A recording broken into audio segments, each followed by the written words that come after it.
And tonight, Birmingham police are implementing a new crime reduction strategy. Yeah, a 7-point plan aimed at cracking down on violence and making sure officers have a strong presence in the communities they protect.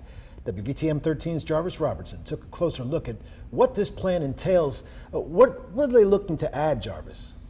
Well, Guy, now this is our first time hearing from Interim Police Chief Michael Pickett about his plan for the Birmingham Police Department. Some of what was laid out is a continuation of what's already being done, and others are new concepts. Now, Pickett was joined by other law enforcement agencies from our area. He says the department will address crime through BPD intel, precinct captains and commanders, shot spotter data, which can also identify fully automatic gunfire, and crime analysts. Now, through these efforts, Pickett says that he has 7 priorities with the force right now. First up is the deployment of the Special Enforcement Team, the Crime Suppression Unit, which are both part of the Tactical Division. Now, these officers will seek out shooters and people who break laws. Second, the Crime Reduction Team will continue to make swift arrests. Pickett says sometimes the suspects still have the weapon on them when caught.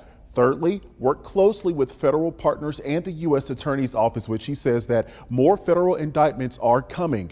Now, fourth, partner with the Jefferson County Sheriff's Office to create a stolen vehicle task force. He says some of those suspects use the stolen cars to commit some of the violent crime. Fifth, that is work with the ATF to crack down on firearm trafficking and straw sales. Sixth, which is a new concept, have utility captains during the evening and overnight hours, because that is considered the most busy and most violent times, which is also when the least amount of leadership is working. Lastly, he wants to implement a discharging unit.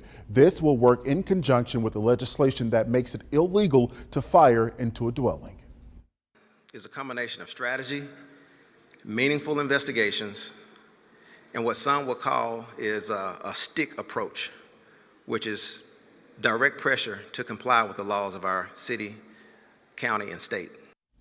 Now, I did reach out to BPD this afternoon to get a better understanding of some of the issues as it relates to the crime trends we are currently seeing in Birmingham. Also, there is legislation making its way through the 2025 session that we are following. Sherry.